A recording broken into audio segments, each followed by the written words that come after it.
I'm a reincarnated investor, and my ex-fiancée is furious I'm backing her assistant as an angel investor. I fund numerous scientific research projects. In my past life, I saw potential in Lydia Blackwood's talent. After learning she was single, I began to pursue her. On our wedding day, Caden Sharp, her supposed childhood sweetheart, leaped from the roof of a skyscraper. Rumors exploded, and those who didn't know the truth branded me a homewrecker. The stress triggered a heart attack. I begged Lydia to pass me my medication. All I got in return was her condescending scorn. "It's because you guilt-tripped me that I lost Caden. He's dead. What right do you have to live?" I lay on the floor in agony and died of cardiac arrest. When I opened my eyes again, I was back on the day I first received the project proposals. Looking at the expectant Lydia, I gave a faint smile. I handed the investment slot to the inconspicuous little assistant standing behind her. "Ms. Reed, a pleasure to work with you." The moment the words left my mouth, Lydia looked up at me, stunned. The questions came tumbling out. "Mr. Harrison, what is the meaning of this?" I slowly rose to my feet, walked past Lydia, and stood before Willow Reed. "Ms. Blackwood, the Harrison family money doesn't grow on trees. If it's just going to be squandered by a schemer, I'd rather donate it to charity." My words were pointed, and Lydia's expression immediately soured. "Mr. Harrison, even if you won't invest in my project, there's no need to humiliate me like this with that." Lydia slammed the files in her hand onto the floor. The scattered papers flew up, one cutting my cheek, but she showed no intention of apologizing. I gave a cold laugh and calmly wiped away the trace of blood. "Why the rush, Miss Blackwood? I never mentioned you by name. All this shouting and throwing things. Could it be that I hit a nerve, and now you're lashing out like a cornered animal?" Lydia was so incensed she couldn't speak, her whole body trembling. I handed the contract to Willow Reed with a faint smile. "Ms. Reed, here's to a successful partnership." Lydia's gaze fell upon the contract, changing hands between us. Her expression twisted with rage. She shot us a venomous glare, grabbed her bag, and stormed out. I watched her retreating back, my teeth clenched in hatred. After my death in my previous life, my soul lingered. Only then did I learn that Caden Sharp hadn't killed himself for love at all. His wife had discovered his affair with Lydia. During their argument, he had accidentally fallen from the building to his death. It had nothing to do with me, and yet I was slandered as the other man. Carrying that false accusation to my grave, thinking of this, I exhaled and closed my eyes. This time, I would not get entangled in their toxic love affair no matter what. Looking at Willow in front of me, I reached out and patted her shoulder. "Go for it. Money is not an issue." Lydia, who had just turned to leave, happened to overhear what I said to Willow. She stopped, pointed a finger at my nose, and began to rage. "Sincere Harrison, let me tell you, the Thorne family just agreed to invest in my project. Don't think you're so great just because you have a little money. You'll lose every last penny investing in a fool like Willow Reed." After insulting me, Lydia turned and slapped a termination letter onto Willow's face. "And you, pack your things and get out now. Our research group has no place for a backstabbing traitor like you." Having delivered her tirade, Lydia left. Willow stood there, completely at a loss. Seeing her dazed and helpless look, I shook my head in resignation.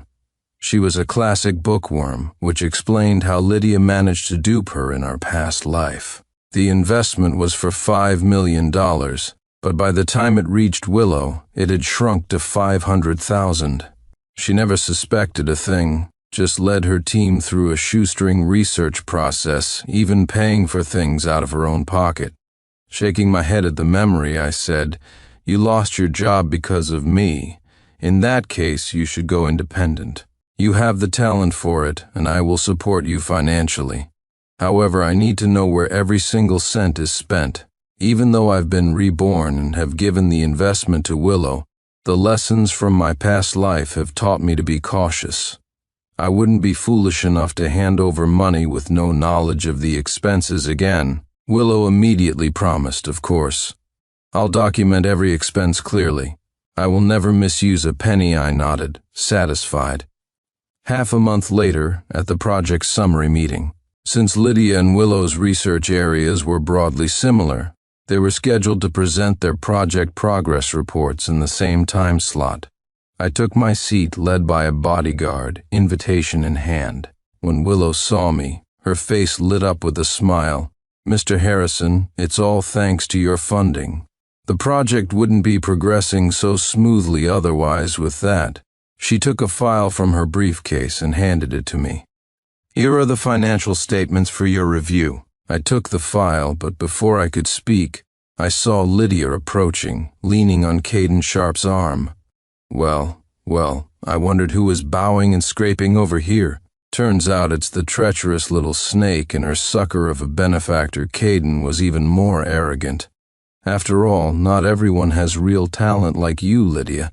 Some people will do anything for money. After their remarks, they both burst into loud laughter. Willow wanted to explain, but I simply nudged her toward the stage. "It's your turn to present." I thought that would be the end of it. But as Willow was introducing the core part of her project, Lydia suddenly shot up from her seat. "I accuse Willow Reed of stealing my experimental data." The room erupted in an uproar. Lydia walked straight onto the stage, inserted a USB drive, and began playing her so-called evidence. "Everyone take a look. Not only is Willow Reed's research direction the same as mine," she announced, "but even the core components are identical. The data is exactly the same, word for word. What is this if not theft?" Willow was never good with words, and now, under Lydia's aggressive questioning, she froze on the spot, looking at me, completely lost. I let out a cold laugh and rose from my seat. "So confident, Ms. Blackwood. So, by that logic, can I now say that you stole Willow Reed's data? After all, your research directions, core components, and experimental data are identical. Without a single discrepancy, Lydia had expected me to lose my composure, but I wasn't falling for her games. While she was still stunned, I pressed my advantage. As Willow Reed's investor, if she truly stole your experimental data, I will take full responsibility. If not, then I expect a public apology from you." Miss Blackwood, hearing this. Willow's eyes widened.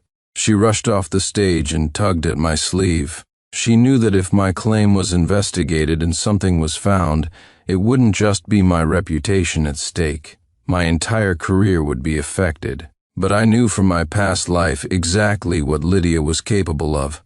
A person who couldn't even identify basic lab equipment could never produce data that precise. The atmosphere grew tense. It was Caden who couldn't stand it anymore and stepped forward. "Since you're so certain, why don't we make a wager? Let's bet on which of them stole the other's data. The loser has to make a public apology online and be banned from project research for life." Caden's gaze was intensely provocative. I couldn't help but smirk. He was far too confident, completely oblivious to Lydia's true nature. "I have no problem with that. But if we're going to bet, let's bet big. Let's bet on which of them can win the National Innovation and Entrepreneurship Competition. Well, do you dare?" My words sent a shockwave through the room. "Into the competition? The national one. If you're caught cheating there, you could go to jail. Exactly. Admitting it now might just mean a public apology. If you're caught later, you'll not only have to pay a fine, but you'll do time. We've come this far. Whoever backs down now is the one with a guilty conscience." The murmurs in the crowd grew louder. Caden, ignoring Lydia's attempts to stop him, decisively spoke. "Fine. What do I have to be afraid of? Everyone here is my witness. Don't you dare back out when you lose faced with Caden's challenge." I was completely unfazed. "We'll see." Lydia, who had been panicking, glanced at the shell-shocked Willow. Instantly her head shot up, her confidence soaring. "Sincere Harrison, you think far too highly of Willow Reed. She's just an assistant. How could she possibly beat me?" Besides, she was known for her sneaky, petty thefts back at the research institute. Pitting her against me? She's guaranteed to lose. My challenging gaze swept over Lydia's messy data reports. Miss Blackwood, you should be more worried about yourself. If you head back to the lab to rerun your experiments now, you might still make the competition deadline. Don't let it happen that your results match Willow's again, only for you to cry plagiarism with that. I grabbed Willow and we quickly left. Since the meeting was live-streamed, the news of my bet with Caden quickly spread. Lydia, not wanting to disappoint Caden, actually threw herself into her lab work.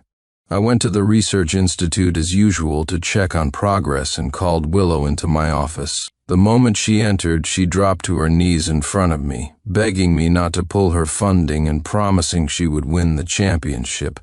I quickly helped her up. Who said I was pulling your funding? I want you to change your research direction, to avoid being framed by Lydia again. Hearing this, Willow froze. I'm not very good at anything besides 3D printing. I curved my lips into a smile.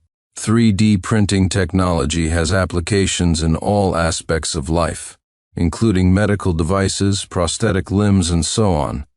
I found a consultant to help you complete research on 3D printed prosthetics. I handed a resume to Willow. But you have to keep this a secret. Run both projects simultaneously, but focus your efforts on the prosthetics. Willow nodded and threw herself back into her research. Meanwhile, I had several surveillance cameras installed at the entrance of the institute and hired bodyguards for 24-hour patrols. Lydia and Caden happened to see all this. Caden snorted, his disdainful eyes scanning me from head to toe. Cameras and bodyguards. Mr. Harrison, you don't have to be so obvious about your guilty conscience. A fake is a fake. It'll never amount to anything. I ignored Caden's taunts, my gaze landing on Lydia instead. The scent of his cologne was overpowering, and the red marks on his neck were even more conspicuous. Mr. Sharp, instead of bickering with me, perhaps you should spend your time checking on your project's progress. Ms. Blackwood doesn't exactly look like she's been holed up in a lab. At my words, Lydia was visibly flustered, but she still stepped forward to shield Caden. Don't blame everything on Caden. I went to that dinner party willingly. I love Caden, and I couldn't just stand by and watch him get forced to drink. I raised an eyebrow, unable to stifle a chuckle. Just then, my phone rang. It was Willow, calling me to see the latest research results. I turned to leave, but was grabbed by the arm by Caden. Sincere Harrison, I will not let Lydia lose to a conniving little man like you. Worst case, I'll fund her myself. Before Caden could finish, Lydia excitedly gripped his hand. Really? Caden, are you really willing to fund my project? Faced with Lydia's expectant gaze, Caden couldn't bring himself to say no. Yes, I'll invest. Your project will definitely succeed, I sneered, not bothering to engage with them further, and left. Inside the lab, Willow approached me, holding a 3D printed prosthetic, her face beaming with excitement. Mr. Harrison, it's a success. It's not entirely precise or perfected yet. For the next phase, we plan to go to the hospital. Willow chattered on and on. Her eyes shone with a light that spoke of a true passion for her work.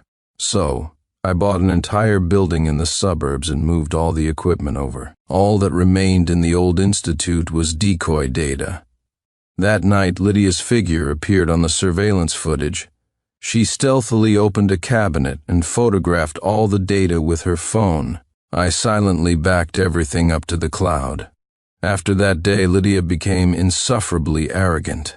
She not only broadcasted on social media that she was about to win the championship, but even started an experimental vlog, claiming it was to prove her innocence. But any discerning person could see the truth. On the day of the competition, the event was live-streamed to an audience of over 100,000 people.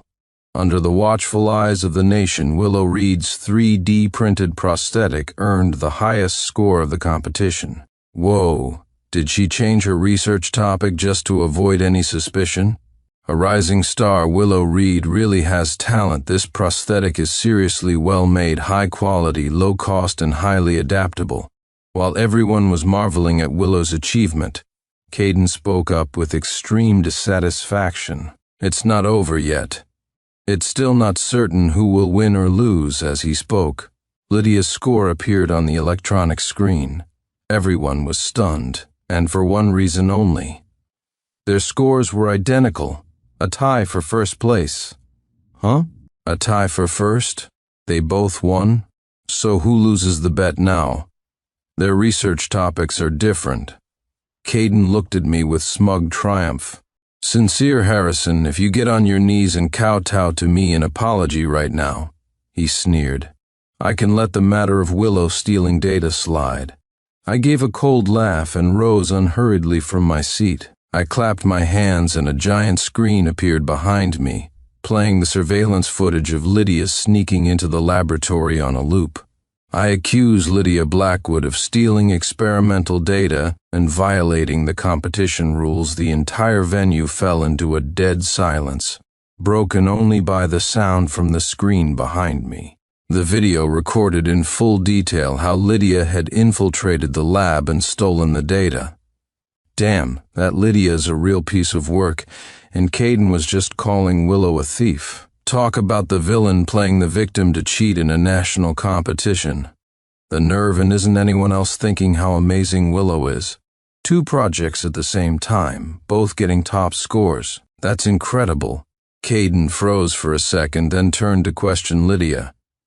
You didn't do the project? You were lying to me from the start? Lydia was scared stiff, rooted to the spot.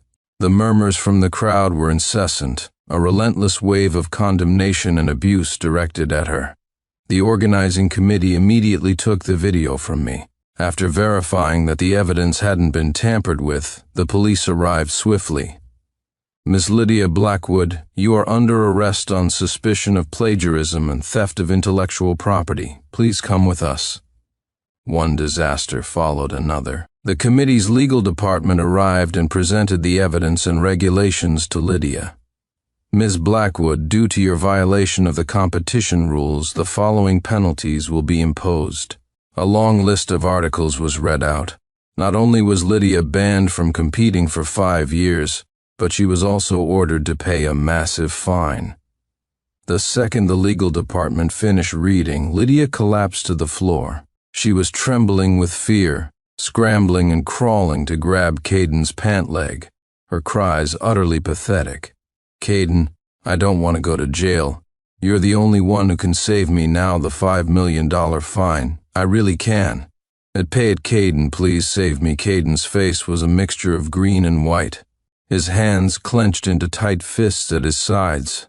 Seeing Caden remain silent, Lydia shut her eyes and, as if throwing all caution to the wind, blurted out, If you help me pay my debts, I'll marry you. Isn't that what you've always wanted? If you just help me through this, I swear I'll marry you. A look of surprise flashed across Caden's face. Just as he was about to speak, a furious voice boomed from the doorway. Caden Sharp, how dare you use my money to keep another woman? All heads turned to see a stunning, glamorous woman storming in. Without a word, she rushed up to Caden and slapped him hard across the face.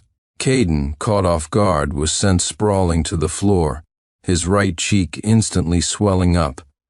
Lydia's eyes widened in shock, completely unprepared for this turn of events. I stood in the middle of the crowd, watching the two of them with amusement. In my last life, they were caught even when they were being secretive. Now, being so blatant and shameless, they were practically handing over the evidence. But Lydia still hadn't given up. She reached for Caden's arm, pleading desperately. Caden, you have to help me. Besides you, I have no one else to rely on. You were willing to invest in my project before, so you can definitely help me pay the fine now. I sneered. Lydia was as shameless as ever. Before Caden could answer, the glamorous woman kicked Lydia away. Get lost, you scheming vixen. I was wondering why he was spending money so fast lately, she spat. So it was all going to you. Seeing Lydia's look of disbelief, I let out a mocking laugh. Haven't you figured it out yet, Miss Blackwood? What Miss Thorne means is, she was the one who actually invested in you. Mr. Sharp here is completely broke. Lydia was quickly taken away by the police for questioning. Caden was dragged home and put under house arrest by Isabel Thorne. I heard that as soon as their child was weaned, she planned to file for divorce. Of course, Caden couldn't bear that. He had signed a prenuptial agreement with the Thorne family. If the divorce was due to his infidelity, he would not only leave with nothing, but would also have to pay the Thorne family $30 million in emotional distress damages. Such a massive loss meant Caden would not only have to repay all the money he had leached over the years, but would also lose the lavish lifestyle he had grown accustomed to. As much as he liked Lydia, he loved money more. At the victory celebration, Willow handed me the trophy. "Mr. Harrison, we've won the championship. What do you see as the next step?" I smiled faintly. "Mass production, of course. And you should research new fields, like those related to heart disease. You can get involved in any of them." The shadow of my cardiac arrest in my past life still lingered in my mind. Now that the matter with Lydia was settled, I naturally had to plan for my own future. Willow thought for a moment. "All right, I'll work hard. I won't disappoint you, Mr. Harrison." After Willow left, I stood alone on the balcony for some fresh air. My assistant walked towards me, his face anxious. "Mr. Harrison, Lydia Blackwood has been bailed out." I was somewhat surprised. The assistant continued, "Caden Sharp spent a fortune to get her out. They're both downstairs right now." I listened carefully, toying with the ring on my finger, and immediately gave an order. "Call Miss Thorne. Tell her I have quite a show for her, and I cordially invite her to critique it with me." After saying this, I went to the location my assistant had mentioned. Sure enough, in the most secluded corner of the lobby, a fully disguised Caden Sharp sat opposite Lydia Blackwood. He handed Lydia a card. "Lydia, these are my last savings. It's all for you. From now on, let's never see each other again. This is goodbye." Caden's words were cruel, but a hint of reluctance could be heard in his voice. And Lydia, an expert at manipulation, seized on this weakness. She immediately knelt, clasped Caden's hand, and sobbed. "Caden, I know you're in a difficult position. This separation can't be what you truly want. We're truly in love, and you just saved me from ruin. I could never abandon you. As long as I have breath in my body, I will be with you forever. We will never be parted." Hearing this speech, I found it laughable. It wasn't Caden the person Lydia couldn't bear to part with. It was his money. She saw him as nothing more than a long-term meal ticket. But Caden, of course, believed every word. Just as he was about to speak, Isabel Thorne appeared silently behind them. Her formidable shadow enveloped them both. "So this is you going out to run errands? Running errands that happen to lead you straight to another woman?" Caden was so terrified, he immediately dropped to his knees to explain. "No, honey. You have to believe me, I came here to break things off with her, to tell her to stay out of our lives forever." Lydia frowned and immediately retorted, "Caden, what are you talking about?" "You just said we were soulmates." She was cut off by Caden. He glared at her with a venomous look in his eyes. "Don't talk nonsense. I have nothing to do with you. You're just a homewrecker trying to destroy my marriage." Lydia's eyes widened in disbelief. She stepped forward and gripped Caden's wrist tightly. "You're calling me a homewrecker? An intruder?" Caden swallowed hard and shoved Lydia to the ground. Seeing Caden's resolute cruelty, Lydia pulled out her phone and released all the photos, videos, and audio recordings of her and Caden together. With each piece of media she played, Isabel's face grew paler. Listening to the recordings, even my own mouth twitched. It turned out these two had been hooking up for a long time. It was just that Lydia enjoyed playing the field and had been stringing Caden, along with no intention of giving him a title. If she weren't so desperate now, she wouldn't have considered marrying him. The video continued to play, Caden's voice echoing in the vast, empty lobby. "Lydia, I truly love you. That old hag Isabel Thorne is the real homewrecker. The stain on our love when she dies. I'll marry you, and all her assets will be ours the moment those words fell. Isabel could no longer contain her rage. She snatched the phone and smashed it onto the floor. Caden scrambled to grab her pant leg. Before his hand could even touch the fabric, Isabel kicked him away. "You bastard, you cheat on me behind my back and call me the homewrecker? And you plan to give my fortune to your boy toy? Why don't you just die with that?" Isabel strode forward, grabbed Caden by the hair, and rained punches down on him. Caden's face was covered in blood. He sobbed, begging Isabel to spare him. "Honey, believe me, I'm innocent, Lydia, and I did nothing. It was all sincere Harrison and Lydia trying to drive a wedge between us. We're the ones trying to break us up, honey. You have to believe me." When I heard Caden's words, I quickly stepped forward. "Whoa there. I'm not taking the blame for your marital problems. I had no idea you were Miss Thorne's husband, nor did I know you and Lydia had been involved for so long." Isabel was a rational person and paid no mind to Caden's desperate lies. Caden explained frantically, his voice growing hoarse. "Honey, please stop hitting me. I really didn't betray you. Please, for the sake of our child, forgive me. I'll never do it again. No matter what, I'm the child's father. If you beat me to death, our child will grow up in a single-parent home." At his words, Isabel's actions paused for a moment. She did care deeply for her daughter. Otherwise, she wouldn't have given Caden so many chances to repent. But Lydia, standing to the side, couldn't stand to see this.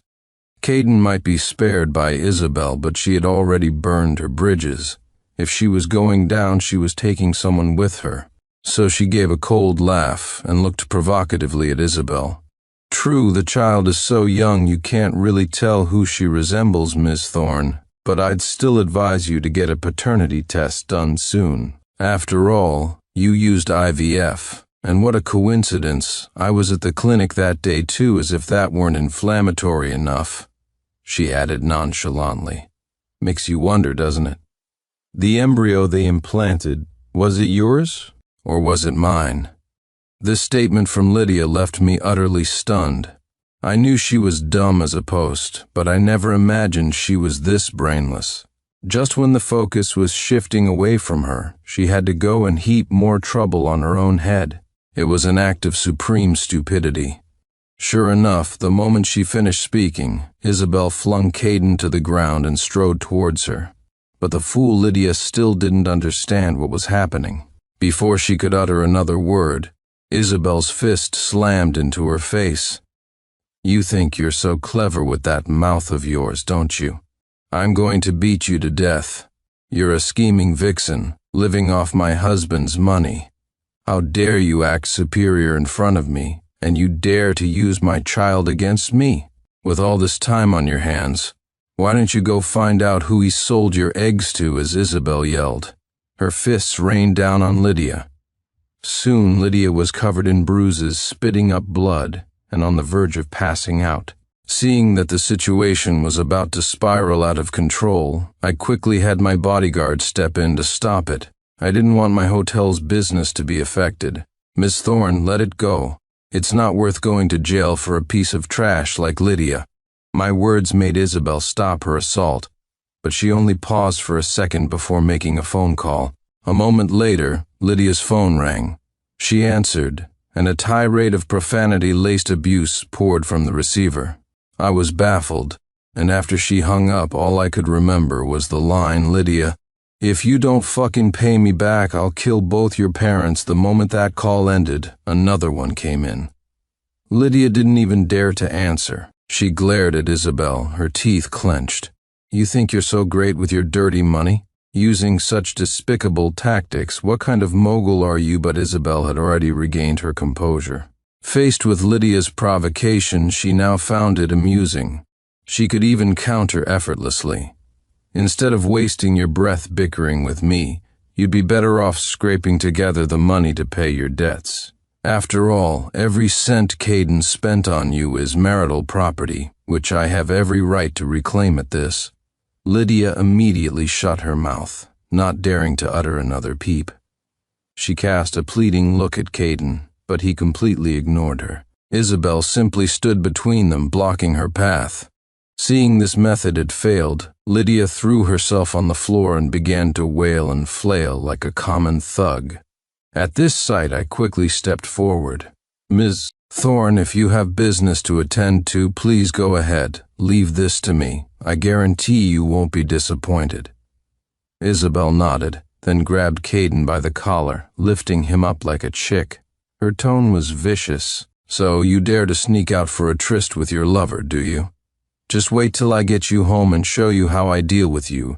As Caden's miserable cries faded, the sound of police sirens grew louder outside. Lydia was taken away by the police, making it her second trip to jail, in a sense. I quickly tidied up the mess and was about to head back upstairs to the victory party when I bumped into Willow Reed, who was rushing downstairs. Her face was pale, a phone clutched in her hand, and she was out of breath. "Mr. Harrison, can you give me a salary advance of $150,000? My brother, he..." Seeing Willow's frantic state, I became anxious as well. I rushed forward and helped her catch her breath. "What happened to your brother? Was he kidnapped or something else? Is $150,000 enough? What if the kidnappers suddenly demand more ransom?" Willow just kept panting, unable to speak. I grew even more frantic, my mind racing. "Was it that idiot Lydia who kidnapped your brother? Damn it. I knew she was up to no good. We humiliated her, and now she's definitely trying to get revenge." After saying this, I was about to turn around and head to the police station to confront Lydia. But Willow grabbed my hand. At this point, she had finally calmed down. Her hands stopped shaking and her speech was no longer stuttered. She looked at me and said with perfect seriousness, "My brother, they found a kidney donor for his transplant surgery." The air went still for a few seconds. I felt the heavy weight on my heart finally lift. Then, I let out a breath and clapped Willow on the back, my voice filled with post-crisis joy.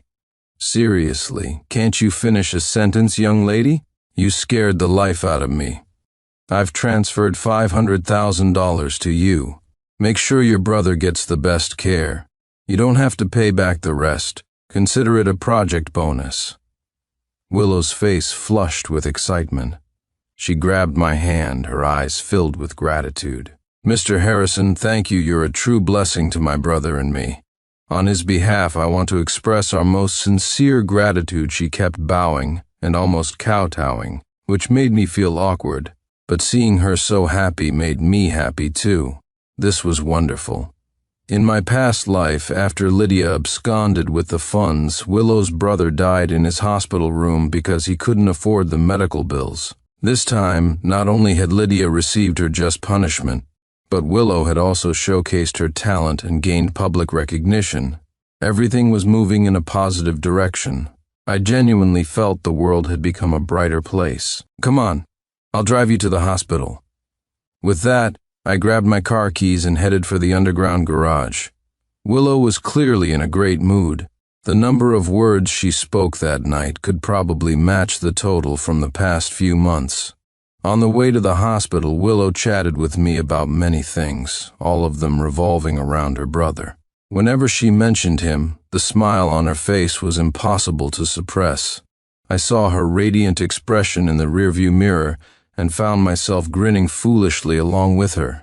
"Your brother must feel so lucky to have a sister like you." I expected her to proudly puff out her chest. Instead, she refuted it almost instantly. "No, I'm the lucky one to have him as my brother." The surgery was a complete success. Because Willow's brother, Leo, was young and received timely treatment, he recovered quickly. After only half a month in the hospital, he moved into the new villa Willow had bought on the day of his discharge. Willow and I went to pick him up. The moment Leo saw me, he sat up in bed. "Mr. Harrison, thank you for saving my life. My sister told me everything. You're the one who gave her a chance, not only by investing in her project, but also by giving her a salary advance. Without you, my sister and I might have died in the cold long ago." His words were sincere, and tears began to well up in his eyes as he spoke. Willow quickly pulled out a tissue to wipe them away.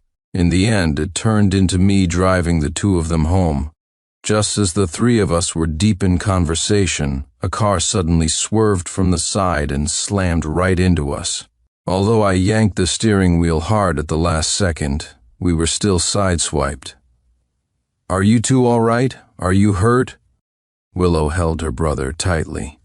"We're fine, Mr. Harrison. What about you? Are you injured?" I pointed to the airbag in front of me.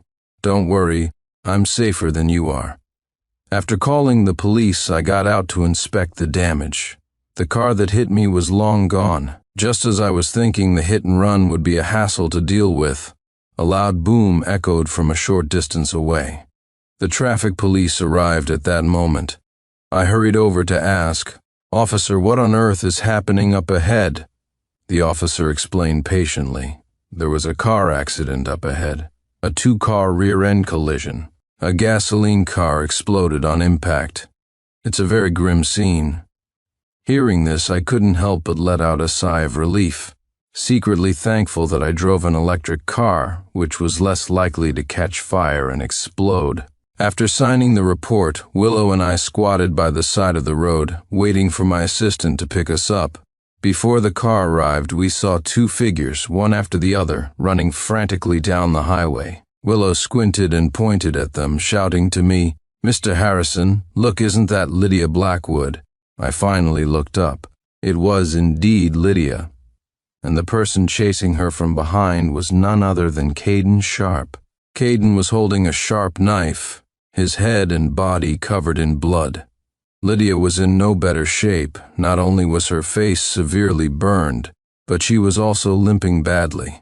She didn't get far before Caden caught her. The white blade plunged in and out of Lydia's body, accompanied by Caden's curses. "This is all your fault if you hadn't cheated. My wife would never have found out about my affair, and I wouldn't have lost everything you ruined me if... My life is miserable. You don't get to have a good one either. Die, you scum, die." The police quickly subdued Caden, but Lydia was already taking her last breaths. She was pronounced dead at the scene before the ambulance arrived. Caden was sentenced to death for murder. It seemed as though everything had finally settled into a peaceful calm, with no more storms to stir the waters. After her brother's affairs were settled, Willow threw herself back into her research. Driven by the desire to provide a better life for her brother and to repay my kindness, Willow developed a functional artificial heart in just 6 months. That same month, I became one of the first patients to receive the heart transplant. The surgery was a success. I could feel the new heart beating strongly and powerfully in my chest. In the years that followed, I not only invested in more medical research projects, but also expanded my business empire. My company grew larger and larger, and the money poured in. It wasn't long before I became the undisputed richest man in the nation. Another year, another national innovation and entrepreneurship competition. I sat on the judges' panel, watching the vibrant and talented young people on stage. A genuine happiness filled my heart. It was good to see everyone striving for a better future. The end.